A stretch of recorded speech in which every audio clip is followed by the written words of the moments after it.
Good morning, good evening, good night, NBN, Entrepreneurship and Leadership. Personally, I'm fascinated by the story. Trust is an underrated weapon in the business landscape. I'm a really, really strong believer in learning by doing. What's the definition of success? You're trying to come up with an answer to the question. But go ahead, Richard. You could be right, but you're wrong.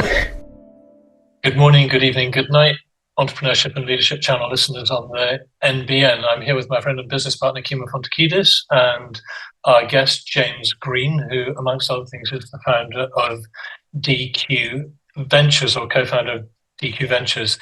And rather than try to introduce you based on our past conversation and your LinkedIn profile and website, James, would you like to do us the honor to introduce yourself in a minute or two in the way you would to someone who, for some remarkable reason, has never heard of you? There's a lot of people who've never heard of me, thankfully. Sure. So I'm James Green. I am a co-founder of DQ Ventures, which helps experienced professionals to launch a company. So there's a lot of people out there who are willing to take the crazy leap into entrepreneurship. But our theory is that if you have a mortgage, kids in school, lots of things to pay for, then that's not necessarily a wise thing to do, especially if you're maybe slightly later in life where you can't really afford to fail. So we built a business to help people like that start companies. Mm-hmm. And what about the other stuff? What did you do before then? You know, your background, you sound British, but you're in Sweden, right? Yeah, I'm British. I'm from Northampton in the Midlands, but I fairly swiftly left there, like a lot of sensible people in Northampton.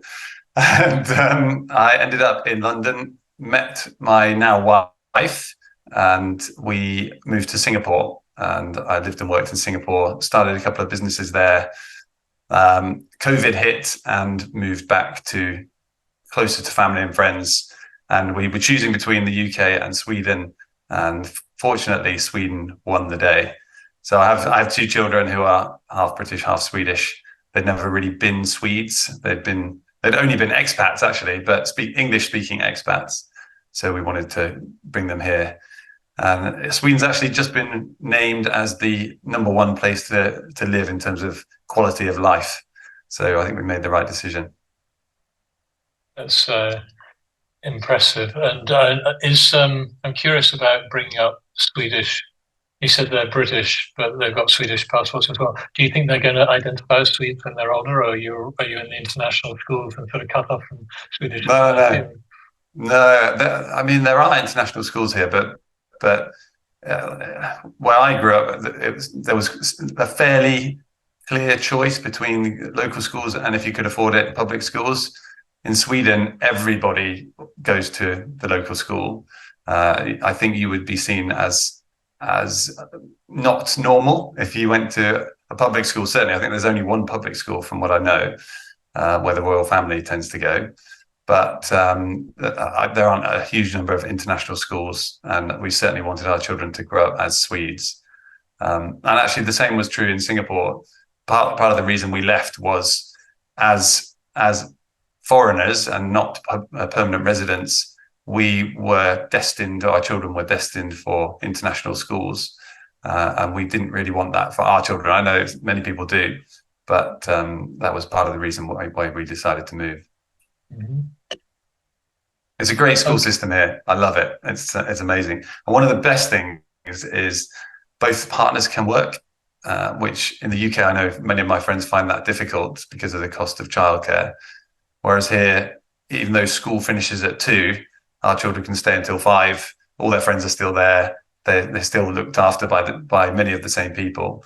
So I can, I'm the drop off and pick up parent, so I can drop them at 8:15 and pick them up at 4:30. Still do pretty much a full day, which is great. That's awesome. So can you talk a little bit about the business? I'm trying to, the way you described it is, and I can't remember, Richard, maybe you can help me. What's that acquisition by? Is it any different than entrepreneurship through acquisition? Yeah, entrepreneurship through acquisition. Is this sort of, are you enabling? It sounds a bit like that, right? That you're helping somebody that has the experience. Do you maybe help them find the business and Or how did that be? Is it a matchmaking thing? How does it actually? Maybe you can talk a little bit about it. Actually, No, it's more manual than that. We're not a platform. We're nothing to do with entrepreneurship through acquisition. Even though I have just read about that in one of my popular newsletters that I read. So I'd never heard of it until Richard mentioned it. Okay.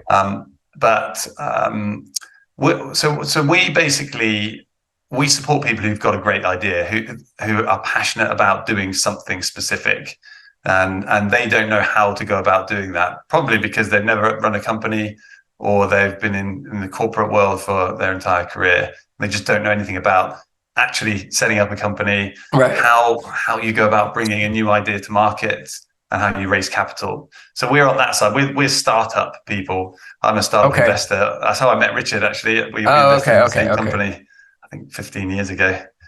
Yeah. So entrepreneurship through acquisition is much more, I think, popular with MBA grads who come out of their graduate school, get a bank loan or some kind of private backing, and then go and acquire a company.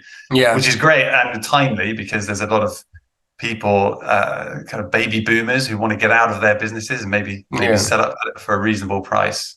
So I think that's why we're seeing a boom in that. Okay, so you're basically helping. So I mean, but it's not. So it's I wouldn't say startup for older people. Is it basically older, more experienced people? Well, yeah. I mean, I would encourage young people to just go and start a business and learn through failure. I think failure is healthy in done the right way. But I think if you're 45 and it's your first startup, if you do that for 2 years, you raise some funding and you fail, it's probably going to take you another 2 years to get your mojo back. I failed before, and that's what happened to me. And it's much more difficult the second time. And I think if you're maybe 50, when you're thinking about going again, you probably think a lot harder about doing a second startup. So we're not venture capital. We're not looking for outliers, and we're definitely not looking for 90% of our portfolio to fail to be covered, so that one of our other ones covers the fund. We're actually the opposite. So we're not worried about that outlier. We just don't want people to fail. I think we'll make money. I think our business model is quite good, but at the same time, we would consider a $10 million exit extremely successful. I think that'd be like a 40x for us. So these are small. These are relatively smaller. And then in terms of I guess if it's a startup, it's actually nothing. Is the mechanics basic? It's all the same. It's basically the mechanics. Everything we know about how startups work, the mechanics are pretty much the same. It's just your choice. It's really you're different. You're different in the sense that you're choosing. I guess you're choosing specific type. Like it's a specific type of people, specific type of, and then like. Do you help them with, do they have, like, how does it work? How do you find these? Like, how do you get these? Do they just know about you and they come to you, or do you, like, how do you meet these future, whatever, business owners that are, in their middle age, basically? Yeah. So it's almost entirely by word of mouth, fortunately. So we don't have a marketing budget. We started off purely through referral. In fact, we just were telling people that we were thinking of doing this thing, and a few people said, "I know someone you should talk to," and they became our first founders. Oh no, nice! We very rapidly had to come up with the business structure. Well, I mean, just jumping in. I mean, because we know each other from and we didn't know each other well at all, but we just sort of were catching up, and I've said what you do is a problem for decades. You get these middle-aged people who are a bit vulnerable because they've got a couple of £100,000 because they work for Unilever, and their kids are going off to university and leaving home, and now's their big chance. And there are so many people who'll take their money while they lose it all, and someone who can help them establish whether their idea is a good one before they take the plunge is a really interesting. I just wasn't aware of anyone else doing what you're doing. No, well, I think there's two vulnerable parties in that equation. You've got the Unilever person who doesn't want to build a startup, but has got a friend and will invest 100 grand in that friend's company, and that friend doesn't really know what they're doing, and often they lose that money, and that's a bad result for everyone, including the friendship potentially. But I mean, I imagine but I don't know about if it's both of you, but certainly you, Richard. I'm sure you've met people who've invested 100,000 of their own money building a product that they really believe in and think is going to become a really highly successful startup, and then realize the reality that building a business is actually very difficult, and it's much harder than just building the product that's in your head. And therefore they lose their 100,000 as well. I know many people that have done that, and those were really the people that we were targeting when we started the business. And I know so many examples. And one of the things is that luck is so important, and if you don't verify your, well, I was just thinking, I know many people. There are different components of what you just said, James, in different contexts. But people who are experienced in business, who are smarter than me, who know about everything, they have a great idea and it really seems to work, except they just don't get quite enough customers. So they get a few customers, but it never really takes off. And then there's someone who could get a good salary, making sort of 30k revenue a year, and that's right. Not good enough. Not good enough. No. So I think people overestimate the power of the idea, and ultimately every business is about sales. I'm an LP in a small VC called Investigate in Singapore, and the managing partner of that, the founder of that, says that the number one thing that he looks for when he's investing in a startup is not the technology, it's not the founder, is there sales here? Is there the ability to sell something? Because that's what business is all about. And I think people in the startup world lose sight of that a little bit. Like, what is success? Is it building a sexy product? Is it telling you that they love your idea? Is it raising capital? And I think all of those things are not success. Success is getting real users who will pay for your product and being able to consistently get more of them at a price that is less than those people bring you in income. And I think a lot of people how do you solve the sales problem? Because I agree with you actually completely. That whatever, I'm not a hugely experienced in startups, but I'm experienced in business, and I do agree with you that it all starts with sales, but actually sales is also the biggest challenge, even with mature businesses. It ends up being, now obviously mature businesses have some sales, so you're talking about a startup which has no sales, getting some, but still, how do you help? Because obviously one thing is to have if I was investing in a startup, I definitely would want a founder who clearly has, is not only passionate, but has the ability to communicate effectively their product, because that will be your number one salesperson for sure. That has to be your number one salesperson. But how do you help, and how do you mitigate the risk, basically the risk that you've just identified, which is like, because it's hard. I mean, sales is flat out hard anyway. So. Yeah, so I would say that the secret to startup success, if there is one, is to sell something before you build it. And most people do the opposite. They build something and then go out and try and sell it and then realize no one wants it. But if you sell something before you build it, then you keep selling and people tell you they don't want it. And then finally you find something that, yes, I actually do want that. If you can sell that thing to them, then you go away and build it and they buy it, and then the next people buy it. And so it is that simple, really, and that is the process. We're all about validation first before building the product. Oh, that's cool. That's a great idea. So how does that work? So I come to you. I'm a good candidate. I'm in my 50s. I come to you. I've got an idea, and what happened? I'm like, okay, I got this idea or this product or this service. I think this is going to be a great thing. And, would you invest in me? And then you tell me, okay, Kimon, now go out and find somebody that wants to buy this. I mean, is that, and I'm just out there, or is that what happens? No. So we, not quite. So we make our decision on who to work with pretty quickly.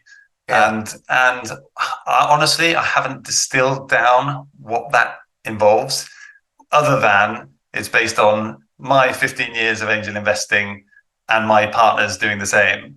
And so we collectively decide if we want to work with somebody or not. A lot of the time it's down to whether we think they'll be fun to work with and it will be enjoyable. But there's also a lot of hidden elements there, psychological elements that we haven't pinpointed. We just know, yes, we want this one, and no, we don't. And to some extent it's the idea, but a lesser extent, because often we will transform the idea. So they might come to us with a B2C idea. I think consumers are going to love this thing. And then we're like, I don't think that's going to work, but it could be quite a cool B2B thing if we did it like this. But we leave that until a bit later. So basically, you don't burst their bubble right away. No, we don't. Or we might allude to that when we're talking to them. Right. But basically, we will make the decision to work with somebody, and at that point, our investment begins. So because we're putting time into that person, and then we start to work on their idea, and that will be validating the idea in lots of different ways. But looking at what competition is out there, actually interrogating the idea and seeing how they got to it and why they think it's important, and lots of different techniques to do that. But then as soon as possible, then we identify who the first 10 customers are going to be, and we go and talk to them. And the founder talks to people, and we talk to people, and we start building a database from that first call. Okay. And this is all pre-investment. Well, we're not a fund, so we're not investing money. We've raised money into our business, and we've employed people to become co-founders in those companies for the first 6 to 12 months. And so we kind of work alongside the founder while they stay in their job. Importantly, that's the key. There's a load of companies out there who will provide an accelerator or a venture studio who will work with people who are full time. But our whole kind of secret sauce is that we want our founders to stay in their job until we've created proof with them that this is a real thing. And then we'll either have enough revenue by that point that they're like, okay, I can see the revenue, I can see it's building, I'm prepared to resign and come and run this thing. Or more often than not, we'll go and raise some capital for them. But not a huge amount, maybe between $250,000 and $500,000 US to get some money into the tank. So that they're not resigning and taking all the risk. There is something that is proof money. They can pay themselves a small salary. The idea has been de-risked. So this is pro bono. I mean, this is you just are taking a share of the business is what's happening, and you're taking on the risk of all this work and not quite all. We take 20% of every business that we start. That's the agreement. And we also ask our founders to contribute $20,000 US towards the startup cost. Okay, that makes sense. That makes sense. Because obviously that doesn't cover your costs, but it's some kind of skin in the game type of situation where you're just not. Exactly. Exactly. Yeah, because if we didn't do that, I mean, we're inundated with requests already, to be honest. Yeah, I can imagine. Yeah. And in terms of numbers, how long have you been doing it, and how many people have actually sent the 20K and you've actually processed, and have you had any exits or success stories yet, or are you too young? I think we're too young for exits. So we incorporated in July 2020, in the middle of COVID, but we didn't really do that much. I was still working, and I think we really kicked off in June 2021. So we've really been going for 2 years, and we've just in the process of signing our 12th and 13th company, and so we have 11 underway. 6 of those have what we call graduated, and which means that the founders have quit their jobs and are running it, and they have revenue. One is profitable, and actually two more are close to profit. But profit in a business is a kind of depends on how quickly you want to grow. You as soon as you're profitable, you hire someone else, and you're not profitable again. But they're kind of self-sustaining. Let's put it that way. And I think 4 or 5 raised capital. So far, we've only had one, which we would consider a semi-failure, which was a founder who spent the 20K but didn't resign. We didn't get enough proof for us all to feel comfortable. So our recommendation was that they stayed employed, and they agreed. And we've decided to keep in touch. But if his financial situation changes, we might come back to it. But we've all invested as much as we were prepared to invest. And at one level, it sounds absolutely amazing, because if it's 12 times 20K for $250,000, you've got 10 or 11 sort of successful or potentially successful ventures on the way. On the other hand, you and your co-founder have invested 2 years of your life in this as well. So your investment is much more than just the money, right? Yeah, but so the founder puts the 20K, but we estimate our investment to be about 55K. So we're getting 20% for 55K, so which is like a post money valuation of 250K, which is pretty good for an investor. By the time our startups are worth 5 million, one of our companies raised 500,000 at a 5 million valuation. So our 55K is now worth 2 million. Oh, sorry, 1 million. Yeah. On paper. Yeah, exactly. So as a kind of investment thesis, it all makes sense. But as the founder, we're actually investing at a 200 pre-money in an idea because there's nothing there, which is, I would say, is pretty generous. So we've been doing this now properly for 2 years, and some people think it's ridiculous. Younger people think it's ridiculous. They're like, hang on a minute, you want 20% of my $1 billion idea and you want me to pay for it? And they think that we're crazy. But our target audience, they generally go, hang on a minute, this is a complete no-brainer. I'm never going to do this unless someone helps me. Right.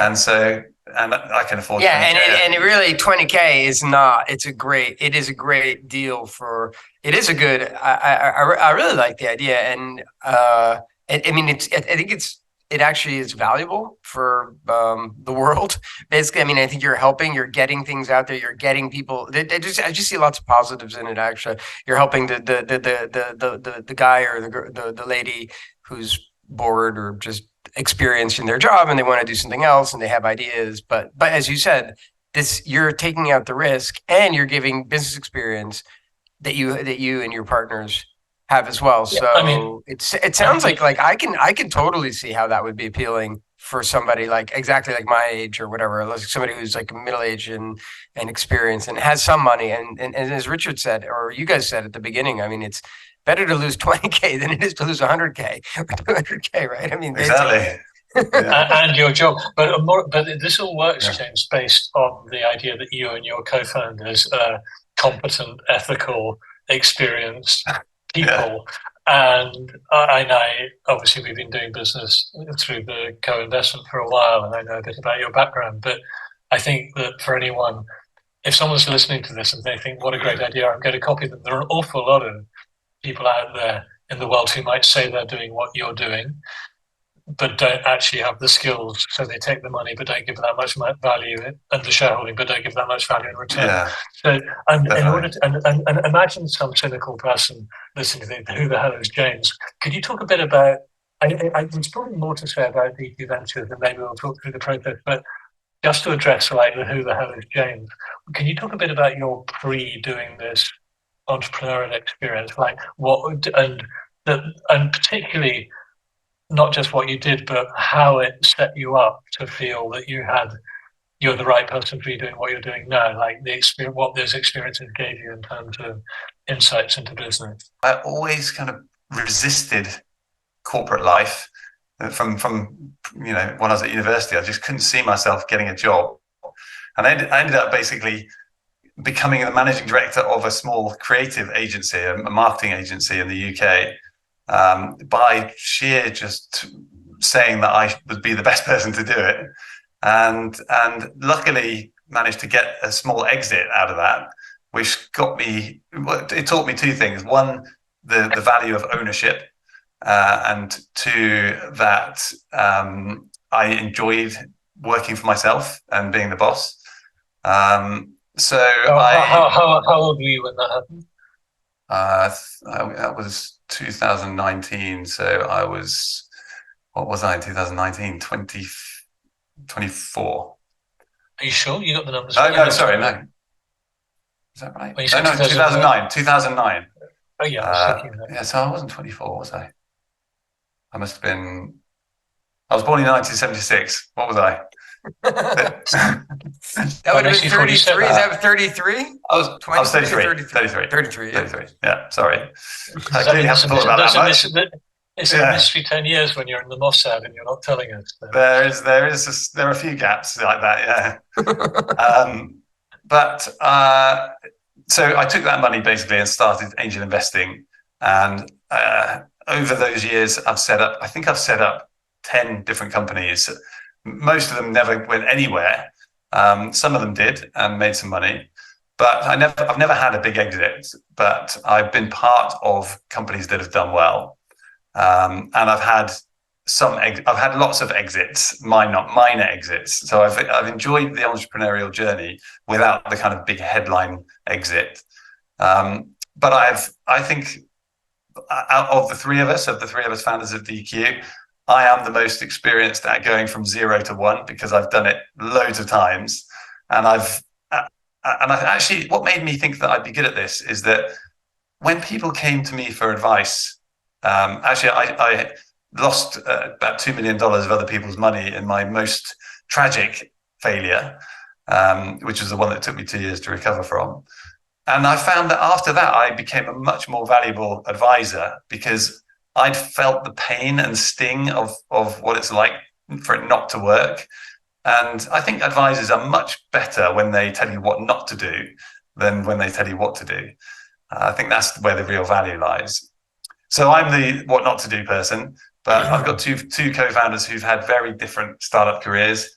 Arjun, I think he's raised about $500 million in total for various companies, much bigger companies, but hardware stuff like satellites. And he was actually in one of the world's leading SMS companies just when the iPhone was invented. So they looked like they were destined for glory, and then Steve Jobs crushed them.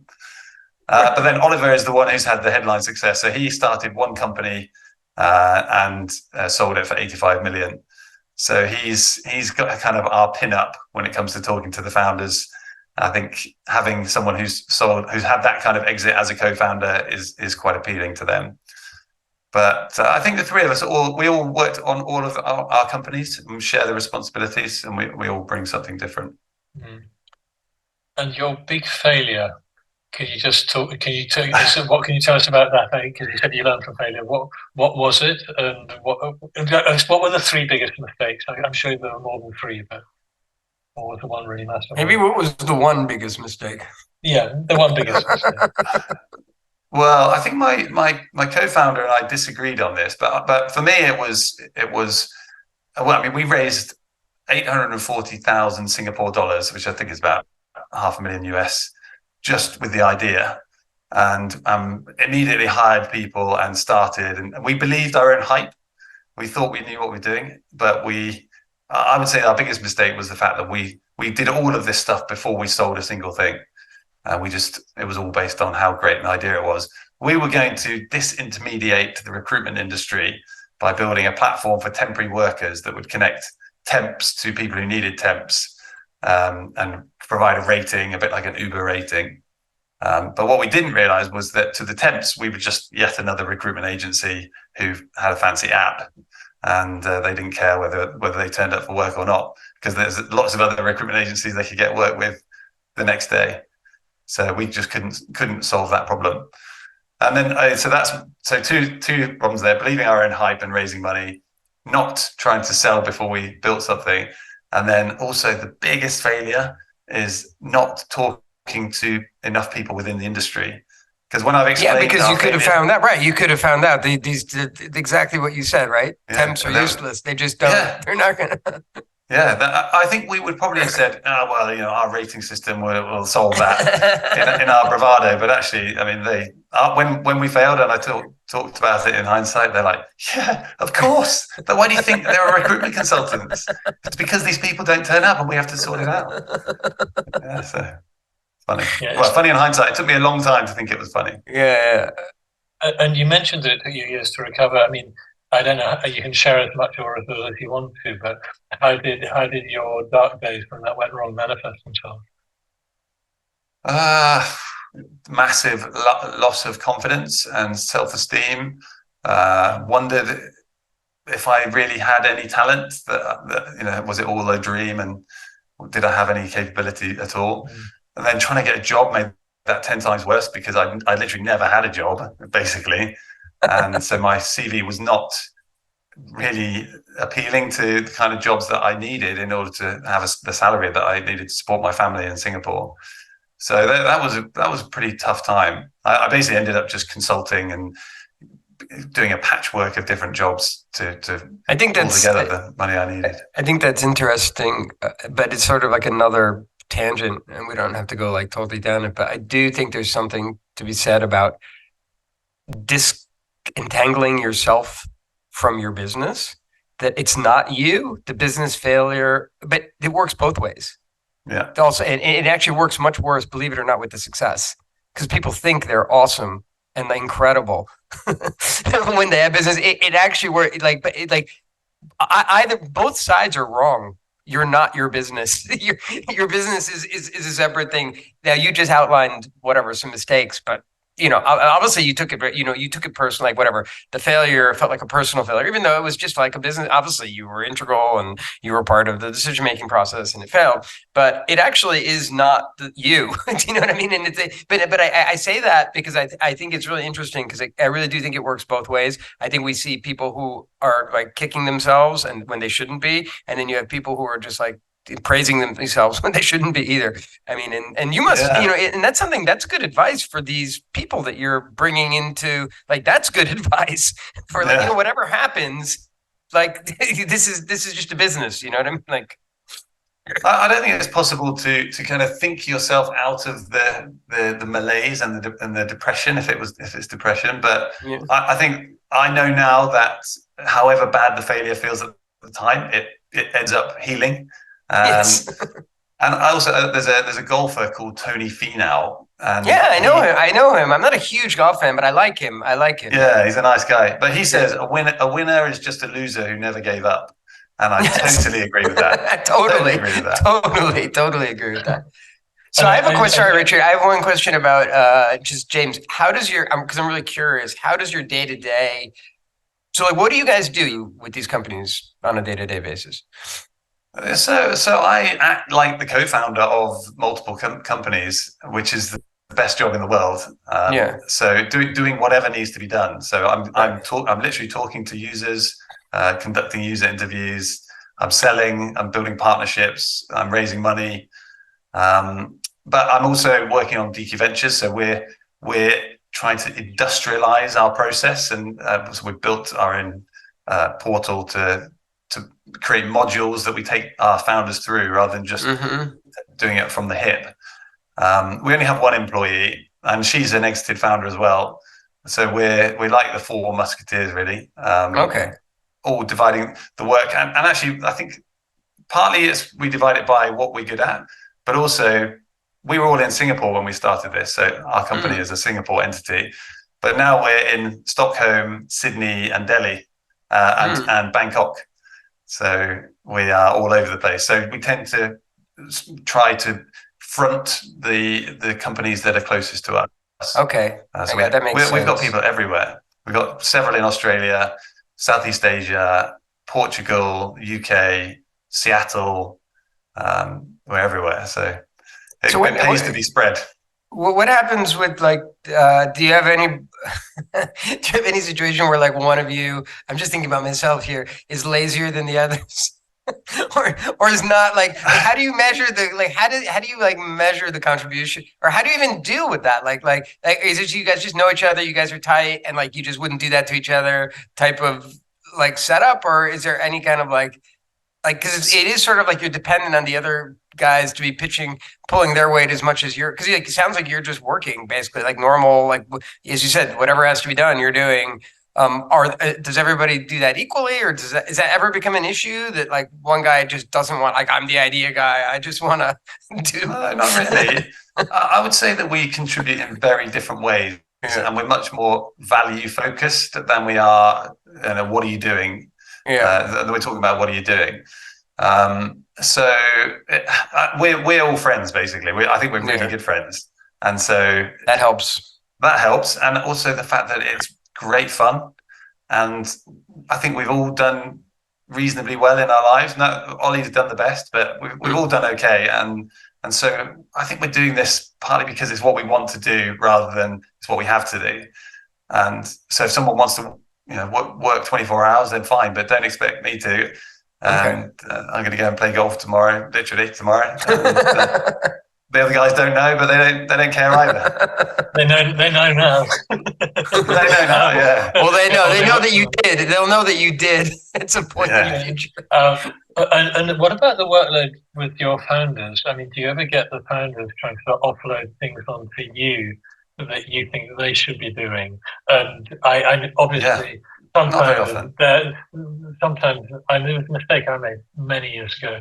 One of the mistakes was imagining that I could be the leader and just offload all the work onto other people, and I would just sit there quite leading. But it's not a bad mindset in some ways because it takes you out of the process. But early on, the leader has to get their hands dirty, don't they, as well?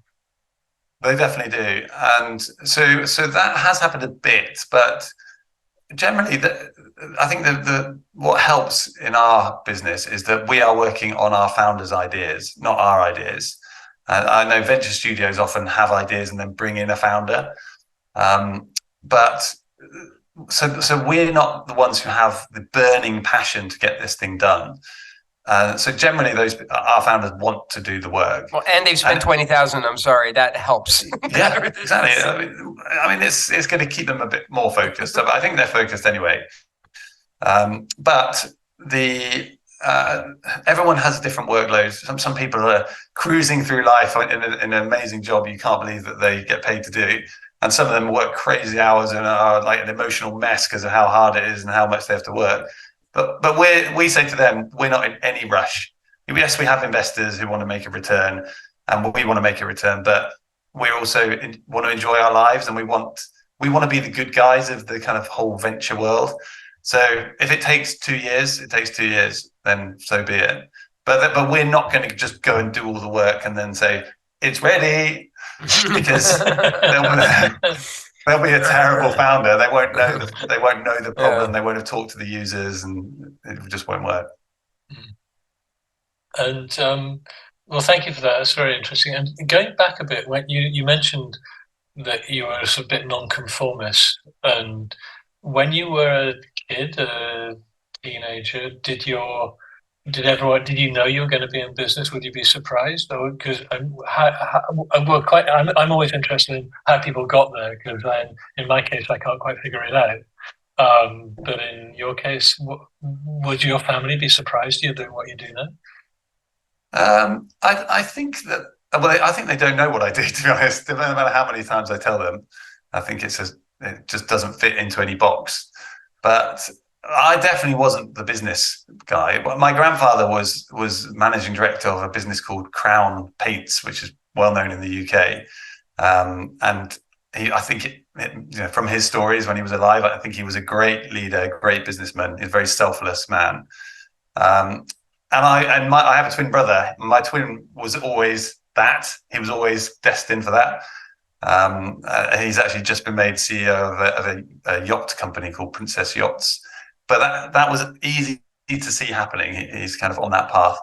Whereas I always wanted to be artistic and creative. I wanted to write strap lines for advertising campaigns and that sort of thing. And so I never thought I'd go into business. But what I've realized is that startups are the ultimate form of creativity. And being able to work on multiple startups is like the dream job for me, because constantly thinking of new ways of doing things and how do we innovate this, or how do we change this idea to make it work better. So I feel very lucky to have found that. And it definitely wasn't a clear path. I messed around for years doing weird jobs that I don't think really helped that much, but certainly the advertising job that I got into early on, it was like an MBA. I had no idea how to run a company, and I got a 65-year-old mentor who ran Northampton networks in the UK, and he was a very tough man, and he taught me the hard way how business works, and so that really helped. But yeah, other than that, it was an entire surprise. You touched on something that I think is really important that we don't talk about much, Richard, here on the podcast. but it actually is significantly impacted my life as well. And I think it's something that people should look for in their professional career, and that's finding mentors, finding people who can. And we were joking before about like mentoring your son, but I mean I'm not talking about like a one-off hour conversation. I'm talking about what I'm suspecting that James is referring to, is somebody that you worked closely with for a long period of time, that you could like go through all the, you just learn the hardcore way things work. And I actually was fortunate enough to have a couple of those running the company. I mean, I'm not sure if you were running that. I'm not sure if you were, when you had this guy, the Nortel, was it Nortel? No, He was from Northampton, yeah. Yeah. When you had this guy, was that when you were the managing director? Yes, Yeah. exactly. And that's the most important time, because you're all by yourself, and like, who the hell is going to, so like, I mean, I really can't emphasize enough how that is the most valuable thing. And the older guy, and it's the old, I also think it's the old school guys. Like we're all so attracted to young and pretty and all that stuff when it comes to tech and like the latest whatever buzzwords and stuff like that. And there's huge value, and you have to know about that stuff as well. I'm not saying that that's not important, but I do think that how things work, how things really work, and ultimately it'll come down to people and how do you deal with different people in different situations, is so valuable. So that I just wanted to shout that out, because I do think that the mentorship, finding mentors, finding somebody that you can learn from. And older people, they want to help. I mean, too, it's like it works both ways. I mean, we actually had a guy on here that was connecting people, right? Wasn't one of the guests connecting mentors and mentor desk? Yeah. Gorchitz, Jonathan. Yeah, it's valuable. Yeah, definitely. I think I didn't know how management accounts worked or what a balance sheet was. I didn't know any of that stuff. Of course. I mean, we have that a bit now with some of our founders. I mean, most of them have run a P&L if they're senior in business, but many of them don't really know. They don't know what they don't know. And so I think even when our founders have graduated, I know, because I've been interviewing them to find out where the value lies. Yeah. And that's one of the key things is just helping them know when they're their own worst enemy and they just don't know what they don't know. Well, yeah, and there's so many things that are, like, for us, are so obvious because we've been through it and we've done it, and as we tasted the pain, as you said. I mean, you're going to remember really well when you felt the pain of something that you screwed up, and just giving that as a nugget to somebody so that they can avoid it, super valuable. I mean, like, it's like super valuable. And also there are things like, how the hell would you learn? For example, dealing with the bank and investors. If you work for McKinsey and you're a really top consultant, you're not going to be dealing with the bank. At all. It's just not, and you're not going to be dealing with investors. I don't think McKinsey is listed, but just understanding that bankers are people, and your relationship with your bank is pretty bloody important if you're a normal business, and they have to like you and trust you, and how even the idea that it's more than a website where you log in if you're a company, and it may just be that if you're cash in advance in some B2C business, but for anyone doing B2B. Your banking, it's just one example, but there are hundreds and hundreds of things how would you learn how to do that and how to manage it? And it's not just common sense. No, a lot of it is common sense, but there's definitely, I think most people can do it pretty quickly when you show them that it even needs to be done. But it's not even knowing that it needs to be done is often the hard part. Well, I'll tell you where you're not going to learn it. You're not going to learn it at school. That's where you're not going to learn it. Yeah. That's true. Yeah, and I was just thinking, as well as mentors, it's also learning. I mean, there's one. She's helped with the podcast with Magda. She was a 16-year-old schoolgirl when she first bumped into her at some event in Krakow. And just seeing over the last 6 years how, and it's not like we have a call every month, but I actually, in many ways, get more like personal satisfaction of seeing people who I know that I've helped them along the way. And it's their life, their success. But sometimes, that little sense of just someone with a different perspective, and also not the mentor not always believing they're right as well. The mentor says, "Well, for me it was like this, but you have to figure this out, the way you manage people or whatever it is, right?" And I also think with advice is a strange thing, but I found this when I'd shut my startup down. I was trying to work out how to make money. I was giving a lot of advice, and there were definitely times where I would meet somebody and and say, oh, why are you doing it this way? Why don't you do it this way? And it could be like a 15-minute cup of coffee. And the next time I see them, they say, you know what, you were right. We're doing it this way now. It's working much better. And I made no money, and I really needed money at that time. And I was thinking, I've actually added a lot of value to that business, maybe even saved them from total disaster. And yet I didn't get anything for it. And that was actually part of the what led to DQ Ventures, because we're like, there's so much value in these nuggets. How do you create a structure where you can continue to find people who have these nuggets and help people who need those nuggets, and it's a commercially viable business? That's a very interesting segue. And in fact, could you just talk us through, like, that was part of the insight into setting it up, but was there like a moment when suddenly you and your co-founders thought, wow, this is a big opportunity, the sort of don't quit ventures concept? Can you remember how you suddenly thought, wow, this could be a thing? Yeah, I'm pretty sure it was fueled by a few ales, and it was myself and Arjun. We came up with the idea originally, and then we brought Oliver in before we started. But I think one of us had I know exactly what it was. I'd invested in a startup and had an exit, and yet again the exit came from an older founder, an experienced person who had set up a business in something that they knew really well, and it just always felt like a no-brainer, and they just grew it and sold it, and everyone made money. And I was saying that to Arjun, and he had just come from a meeting with a senior professional, very similar to the founder that I had invested in. And that senior professional had said, I can't stand the idea of another 20 years of corporate life. I'm going to go and do a startup. And Arjun had said to him, that's how DQ got its name. He's like, don't quit your job. This is crazy. At your age, there's such a risk. You don't know what you're doing. You don't know all the things you don't know. You like your business class flights, etc., etc. And then I said, it's weird though, isn't it? Because they're the people we really want to be investing in. And then that's how the journey got started. Mm-hmm. And then we quickly realized that the two of us, we'd had co-founders before, and we wanted a third. And then we found Oliver, who we actually didn't know he'd want to do it because he'd had his big exit. But I think he'd spent 4 years on the golf course and was desperate for something to be interested in again, and he loved the idea, luckily, so he joined. We need to wrap this up in a moment, but one thing, you've created quite a lot of content, I think, on your LinkedIn or elsewhere, and you said to begin with as word of mouth. And can you just describe a little bit about how you systematize getting the word out about what you do? And you're not spending any money on marketing? Is that right? You're not targeting people with your LinkedIn content. So can you just talk us through that? How much content are you creating? How often? When do you start? What works? So I would say it's probably half of the job that I do personally. The other guys are much more focused on the founders and the program of work that we put together to take those founders through. Arjun is also working on the post-graduation support. So identifying key metrics for our startups to hold themselves accountable, making sure we have regular catch-ups, a bit like investors, but board meetings, but a little bit more intimate.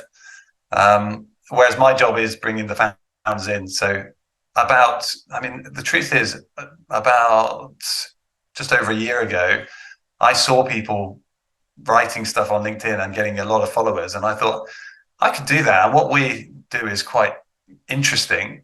And also one of the pillars of our business is to help people not to fail. So whether they are a founder who is part of our program or not, I'm happy to have a call with someone and give them some advice if it might help them not make a mistake or not fail in their business. So writing the learnings that we make all the time on LinkedIn is pretty easy, and people value it. They like the openness and transparency. So I started doing that, and I think I had 3,000 LinkedIn followers a year ago, and now I've got 19,000 just by sharing the stuff that we're learning and that we've learned in the past. And that generally seems to drive quite a few inquiries to our website.